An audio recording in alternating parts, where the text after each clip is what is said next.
मंगल भवन अमंगल हारी, प्रभु सुदशरथ अचर बिहारी। राम सिया राम जय जय राम।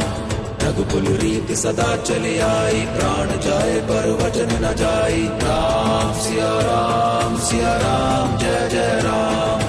राम सिया राम जय जय राम।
वैभव, लगता है इंतजार की घड़ियां जो है ना अब खत्म होने वाली हैं और प्रभु श्री राम के भव्य मंदिर का निर्माण अब अपने आखिरी दौर में है।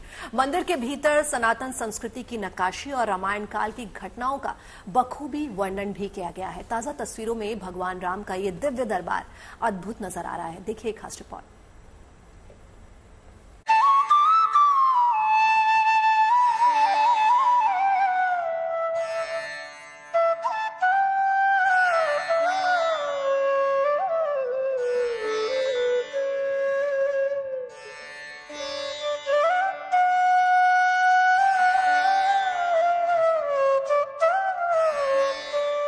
भव्य, दिव्य, अद्भुत, अलौकिक ये राम मंदिर निर्माण की ताजा तस्वीरें हैं जो बता रही हैं कि मंदिर निर्माण का कार्य अब अंतिम चरण में है। मंदिर की दीवारों पर सनातन संस्कृति की नक्काशी और रामायण काल की घटनाएं मंदिर की भव्यता को और भी बढ़ा रही हैं। रामलला की ओर आपको जो रास्ते ले जाएंगे उनमें भी खूबसूरती झलकने लगी है। तैयारी कुछ इस कदर करी गई है, एक तरफ जय श्री राम का जय घोष हो रहा है तो दूसरी ओर राम पथ से होता हुआ ये जन्मभूमि पथ यहाँ से शुरू होता है। और आप देखेंगे जन्मभूमि पथ के बाहर तो किस खूबसूरती से यहाँ पर गुंबदों को खड़ा किया गया है। राम मंदिर के भव्य प्रवेश द्वार का निर्माण लगभग पूरा हो चुका है।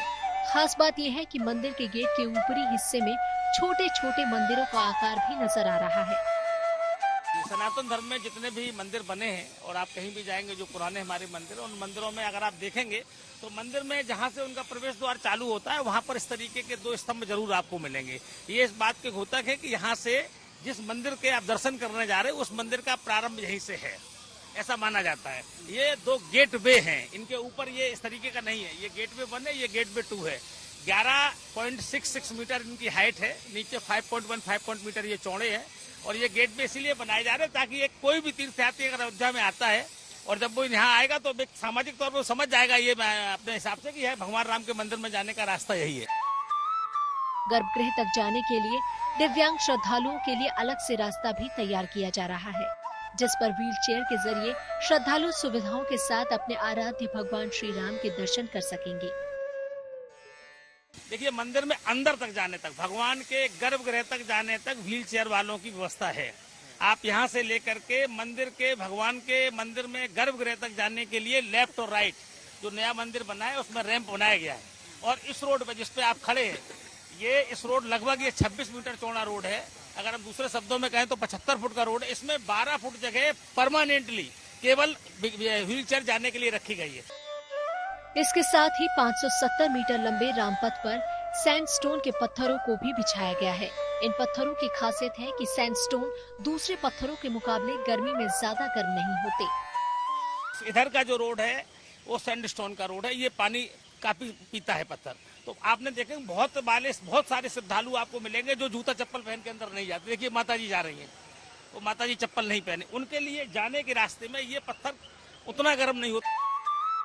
सनातन संस्कृति और परंपराओं के अनुसार बन रहा भगवान श्री राम का ये भव्य मंदिर श्रद्धालुओं की आस्था का प्रमुख केंद्र है। लिहाजा मंदिर निर्माण में भी इन बातों का खास ध्यान रखा गया है। मंदिर की दीवारों पर उकेरी गई तस्वीरें मर्यादा पुरुषोत्तम भगवान श्री राम की गाथा सुना रही हैं। मानो हर तस्वीर त्रेता युग की घटनाओं को कलयुग में जीवंत कर रही है। अब बस इंतजार है उस शुभ घड़ी का जब प्रभु श्री राम अयोध्या के इस भव्य राम मंदिर में विराजेंगे। अयोध्या से समर श्रीवास्तव के साथ bureau report, good news today.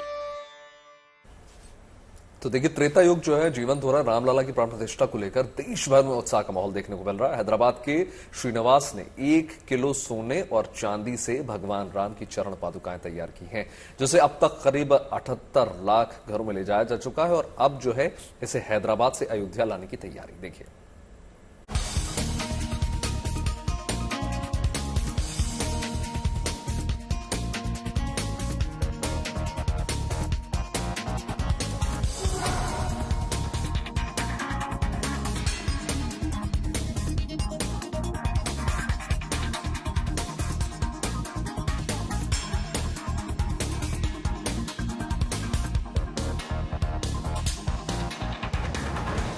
Awadhpuri में भव्य तैयारी, आ रही है अवध बिहारी। अयोध्या में प्रभु श्री राम की प्राण प्रतिष्ठा को लेकर देश भर में उत्सव का माहौल है। देश भर में रामलला की प्राण प्रतिष्ठा को लेकर तैयारियां चल रही हैं और राम भक्त भी अपने आराध्य प्रभु श्री राम के स्वागत के लिए उपहार तैयार करने में जुटे हैं। मिथिला से भगवान राम के लिए भोग और मिष्ठान भेजे जाएंगे तो रामलला के ननिहाल छत्तीसगढ़ से चावल अक्षत अयोध्या भेजे जा रहे हैं।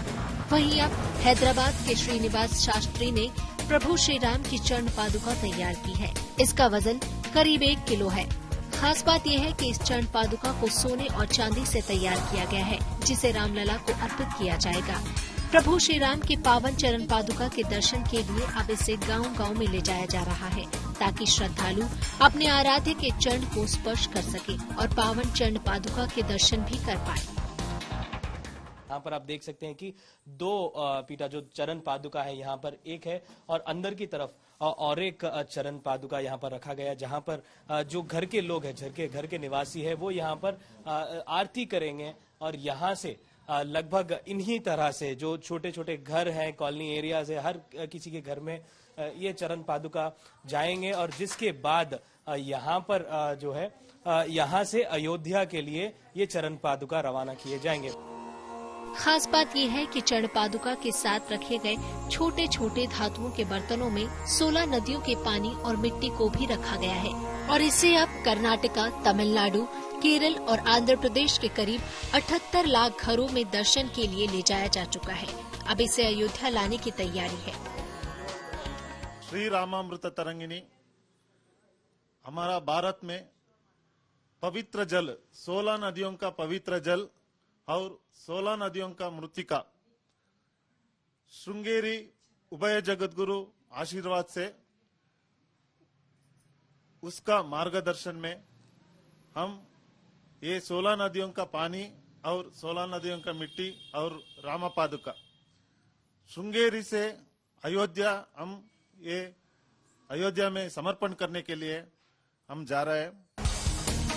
प्रभु श्री राम की पद चिन्ह जहाँ जहाँ पड़ रही हैं, भक्त भी भाव विभोर नजर आ रहे हैं और जिन जिन घरों में चरण पादुका रखी जा रही है, वहीं बड़ी संख्या में श्रद्धालु विधि विधान के साथ पावन चरण पादुका की पूजा अर्चना कर रहे हैं।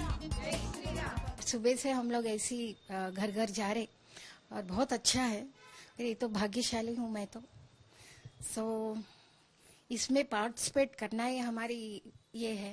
खुश हो गया मैं, जिंदगी मेरा सफल हो गया बोल के मैं 78 इयर्स का है, मैं मेरा जीवन सफल हो गया बोल के मैं यकीन कर रहा हूँ। मैं हैदराबाद के बाद भगवान श्री राम के चरण पादुका को महाराष्ट्र, मध्य प्रदेश से होते हुए अब अयोध्या लाने की तैयारी है और 22 जनवरी को प्राण प्रतिष्ठा के दिन भव्य राम मंदिर में चरण पादुका की स्थापना की जाएगी।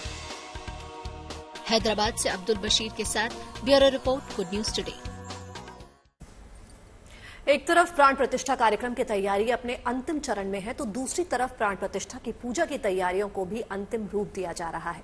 प्राण प्रतिष्ठा पूजा की जिम्मेदारी महाकाल की नगरी काशी से आए आचार्य संभाल रहे हैं। ऐसे में इस विशेष पूजा की तैयारियों का जायजा लेने के लिए आचार्य पंडित लक्ष्मीकांत दीक्षित के सुपुत्र अयोध्या पहुंच गए।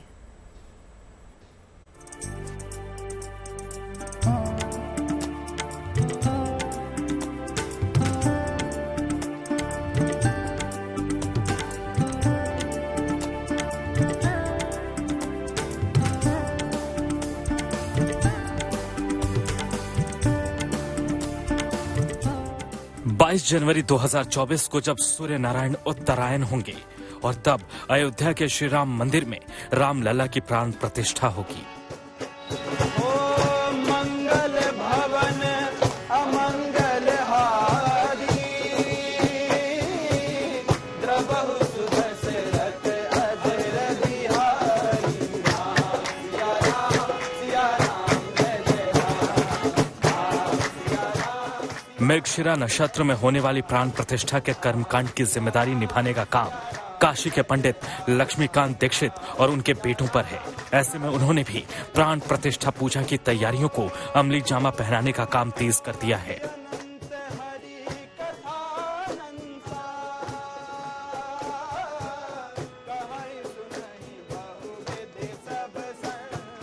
पूरे भारतवर्ष से कुछ न कुछ सामग्रियां उस यज्ञ के लिए आ रही हैं। कहीं से समिधाएं आ रही हैं, कहीं से कलश आ रहे हैं, कहीं से कुछ घी आया है। तो वो सब एक जगह करवाना है, एक जगह उसकी व्यवस्था करवानी है जिससे कि दिक्कत ना हो, और सब मिलवा लेना है कि क्या कम है तो जो अभी भी जा सकेगा। तो और आगे की तैयारियों में हम लोग और जुट जाएंगे, आदेश करेंगे और इसके बारे में आचार्य जी को, हमारे संयोजक गणेश्वर शास्त्री जी को बतलाएंगे कि अभी इस तरह की तैयारियां वहाँ हो रही हैं और ये चीजें भी बाकी है। प्राण प्रतिष्ठा वैसे तो 22 जनवरी को शुभ मुहूर्त में होगी, लेकिन इसकी शुरुआत 16 जनवरी से सरयू नदी के तट पर दशविध स्नान और विष्णु पूजन से हो जाएगी। ऐसे में काशी के 2 सदस्यीय कर्मकांड ब्राह्मणों का दल अयोध्या कूच कर गया है, जिनके मुताबिक प्राण प्रतिष्ठा से जुड़े पूजन की सारी तैयारियां 6 जनवरी तक पूरी कर ली जाएंगी।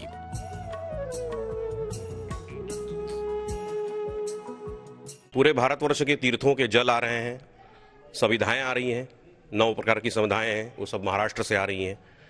यज्ञ पात्र बनकर तैयार हो गए हैं, वो भी आ रहे हैं, वो तो काशी से जाएंगे। और कलश हैं, जो 100 कलशों से स्नान होगा वो भी बम्बई से आ रहे हैं। तो अन्य औषधियां हैं, ये सब भी महाराष्ट्र से ही आ रही हैं। और घी पहुंच चुका है, ऐसा माननीय सचिव चंपत राय जी ने बतलाया है। जोधपुर से शुद्ध गाय का घी आ चुका है।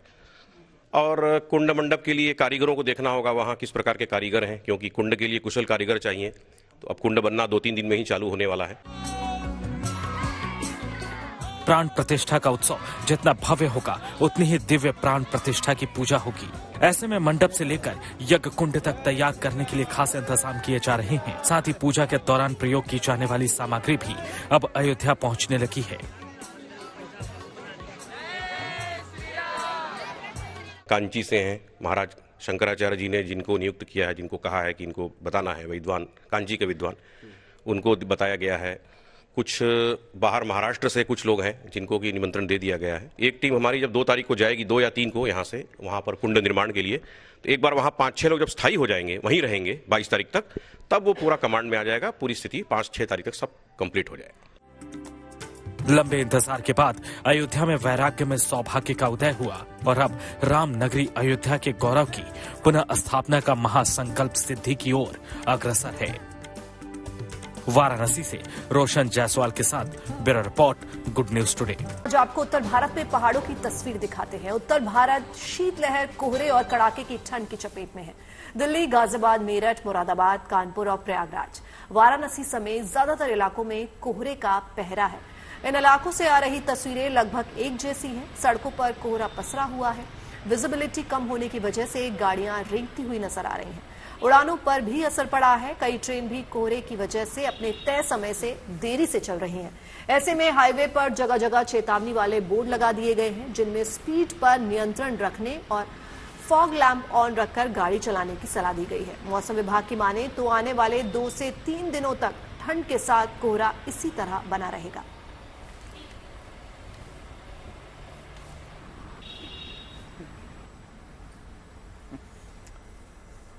तो देखिए, राजधानी दिल्ली में सुबह के वक्त कोहरे का पहरा साफ तौर पर देखने को मिला। दिल्ली के ज्यादातर सड़कों पर विजिबिलिटी बिल्कुल ना के बराबर दर्ज की गई है। राजधानी के इन 3 इलाकों की तस्वीरें जरा देख लीजिए और अंदाजा लगा लीजिए कि दिल्ली में कोहरे की इस वक्त क्या स्थिति है। इंडिया गेट से लेकर धौला कुआं, बारापुला, हर जगह आपको यही नजारा देखने को मिलेगा। कोहरे में सब कुछ गायब जैसा नजर आ रहा है। वाहनों से चलने वालों को इस दौरान कई सारी दिक्कतों का सामना करना पड़ रहा है। सड़कों पर चल रहे वाहनों को कोहरे की घनी चादर के बीच सामने आ रही गाड़ियों को देखना बहुत मुश्किल हो रहा है। लिहाजा सुबह के वक्त लोगों को गाड़ी की सारी लाइट्स ऑन करके चलना पड़ रहा है। वहीं देखिए, दिल्ली का अक्षरधाम मंदिर घने कोहरे में पूरी तरीके से गायब हो गया, जैसे कोहरे ने उसको ढक लिया हो। मौसम विभाग का अनुमान ये है कि 1 जनवरी तक कुछ ऐसा ही नजारा देखने को मिलेगा। तो गाड़ी बहुत सावधानी से चलानी होगी आपको। आज बहुत ठंड है। मैं पहले निकला था तो फिर जैकेट पहना था, फिर उसको खोले स्वेटर पहनकर फिर आया हूँ बाहर चाय पीने के लिए। आज बहुत सर्दी है। मैं सुबह सुबह निकला तो बहुत ज़्यादा, ऐसे तो नॉर्मली कोहरा नहीं पड़ता, कोहरा इतना नहीं पड़ता है, लेकिन आज जब मैं निकला तो काफ़ी कोहरा पड़ा हुआ था। हमने कम कपड़े भी पहने हुए थे, ठंड लग रही है, इसीलिए आके यहाँ पे चाय पी रहा हूँ। काफ़ी ठंड पड़ना शुरू हो गया है। लग रहा है कि इस बार जनवरी में कड़ाके की ठंड पड़ेगी। कोहरा ज़्यादा है, काफ़ी कोहरा गिर रहा है। आगे 10 मीटर के बाद नहीं दिखाई दे रहा है, बिल्कुल नहीं दिखाई दे रहा है। आज मैं अजय सिंह बोल रहा हूँ। मैं सुबह 5 बजे निकलता हूँ, लेकिन आज 7 बजे निकले तो अब बहुत ज़्यादा ठंड है। एकदम आप देख रहे होंगे बहुत घना कोहरा है, चारों तरफ कोहरा है। आज आदमी बाहर एकदम नहीं दे, जिनका बहुत इंपॉर्टेंट काम है वहीं निकल पा रहे हैं, नहीं कोई दूसरा निकल नहीं पा रहा है। कर्तव्य पथ पर गणतंत्र दिवस की परेड के लिए रिहर्सल चल रही है, लेकिन कोहरा इतना है कि पीछे चल रही परेड जो है वो दिखाई नहीं दे रही। लेकिन इस कड़ाके की ठंड में जवानों का जोश जो है वो बिल्कुल हाई है। परेड कर रहे जवानों की कमांड और बैंड बराबर सुनाई दे रहा है। देखिए कर्तव्य पथ से हमारी संवाददाता नीतू झा की रिपोर्ट। इस वक्त मैं कर्तव्य पथ पर मौजूद हूँ। मेरे पीछे आपको बैंड की आवाज सुनाई दे रही है क्योंकि 26 जनवरी की परेड को लेकर यहाँ रिहर्सल चल रही है। लेकिन सुबह 7 बजे तस्वीरें ऐसी हैं कि कुछ भी देख पाना मुश्किल है। कोहरा इतना घना है कि 50 मीटर से ज्यादा दूर देख नहीं सकते। इसको लेकर आईएमडी ने पहले ही चेतावनी दी है कि सुबह के वक्त 25 मीटर से 50 मीटर तक ही विजिबिलिटी है और कई इलाकों में ये शून्य भी हो गई है। यहाँ कर्तव्य पथ पर आप शायद पीछे राष्ट्रपति भवन को नहीं देख पा रहे होंगे क्योंकि अभी यहाँ पर विजिबिलिटी बहुत कम है और ठीक मेरे पीछे इंडिया गेट है, जिसे भी देख पाना मुश्किल है। यहाँ से आप लगभग 20 से 25 मीटर ही सामने देख सकते हैं, क्योंकि कोहरा बहुत घना है। मौसम विभाग ने इसको लेकर पहले ही चेतावनी जारी की थी कि अभी ये तस्वीरें 29 से 30 दिसंबर तक रहेगी, यानी दिल्ली अभी यूं ही कोहरे की चादर में ढका रहने वाला है। वहीं अगर हम पड़ोसी राज्यों की बात करें तो तस्वीरें वहां पर भी ऐसी है, हरियाणा हो, पंजाब हो, राजस्थान हो। इसके साथ ही मध्य भारत के कुछ हिस्सों में भी कोहरे की ऐसे ही तस्वीरें सामने आ रही है और इसको लेकर रेड अलर्ट, येलो अलर्ट भी जारी किया गया है। और अगर आप भी अपने घरों से बाहर निकले तो आईएमडी ने इसको लेकर चेतावनी भी दी है कि अगर आप वाहन चलाते हैं तो बहुत सावधानी से वाहन चलाएं, क्योंकि अभी सुबह 7 बजे भी कुछ भी दिख पाना बहुत मुश्किल है। दिल्ली में घने कोहरे का लगातार दूसरा दिन सबसे घना कोहरा दिखाई दिया और अगर आप तस्वीरों में देखेंगे तो इसका असर साफ तौर पर आपको ट्रैफिक को दिखाई देगा, चाहे दोपहिया वाहन हो, 4 पहिया वाहन हो, सभी हेडलाइट और साथ ही साथ जो फॉग लाइट को जलाकर चल रहे हैं। और सबसे खास बात यही है कि जो पूरी की पूरी दिल्ली है वो इस वक्त आपको कोहरे की चादर में दिखाई देगी और आप देख सकते हैं एक घनी चादर चारों तरफ है, जिसका सीधा असर ट्रैफिक और आवाजाही पर पड़ रहा है। सिर्फ एयरपोर्ट ही नहीं, जो सड़क मार्ग है वो सबसे ज्यादा प्रभावित है। इस वक्त मैं अक्षरधाम के करीब हूं और ठीक उसी जगह पर जहां से अक्षरधाम आपको दिखाई देगा, लेकिन मैं आपसे कहूंगा कि आप तस्वीरों में अक्षरधाम को खोजने की कोशिश करिए तो घना कोहरा वो सबसे बड़ी रुकावट है, जिसके जरिए आप बिल्कुल भी देख नहीं पाएंगे कि आखिरकार ये अक्षरधाम कहां पर है। और कमोबेश यही स्थिति पूरी दिल्ली के अलग अलग इलाकों में है और साफ तौर पर मौसम विभाग का पूर्वानुमान यही कहता है कि आने वाली 1 जनवरी तक कुछ ऐसा ही घने कोहरे का मौसम रहेगा। अव्वल तो जब ठंडी हवा चलेगी तब न केवल तापमान गिरेगा बल्कि शीतलहर का प्रकोप भी हो सकता है। तो विजिबिलिटी भी बहुत कम है। अब फॉग और स्मॉग का नजारा तो आपने देख लिया। बात कुछ और खबरों की हो जाए। उत्तराखंड की पहाड़ी इलाकों में बाघ या तेंदुए का खौफ लगातार बढ़ता जा रहा है। गढ़वाल और कुमाऊं की कई जिलों में पलायन की एक वजह बाघ भी है। यह दिन बाघ पशुओं को अपना शिकार बना रहती है और कभी कभी तो ये इंसानों पर भी हमला कर देता है। इतना ही नहीं, आपको बता दें अब तो दिल्ली के कुछ इलाकों में भी तेंदुए दिखने लगे हैं, ऐसी खबर निकल कर आ रही है। जिम कॉर्बेट पार्क और उत्तराखंड वाइल्ड लाइफ सेंचुरी बाघों का घर माना जाता है, लेकिन अब जिम कॉर्बेट से निकलकर ये बाघ जो है पहाड़ों में रिहायशी इलाकों में भी पहुंच रहे हैं, अपना रुख कर रहे हैं। जो है एक्सपर्ट ये मानते हैं कि जिम कॉर्बेट के पास जंगलों से निकलकर ये भागकर रिहायशी इलाकों तक पहुंच जाते हैं। कभी कभी शहरों में जिम कॉर्बेट के आसपास भी आपको नजर आ जाएंगे, भीड़भाड़ वाली इलाकों में। ऐसे में खतरा और ज्यादा बढ़ जाता है। हालांकि टाइगर को नहीं समझाया जा सकता, लेकिन लोगों को समझना होगा कि क्या करें और क्या ना करें, ताकि इंसान और बाघ के बीच ये जो संघर्ष है इसको कम किया जा सके।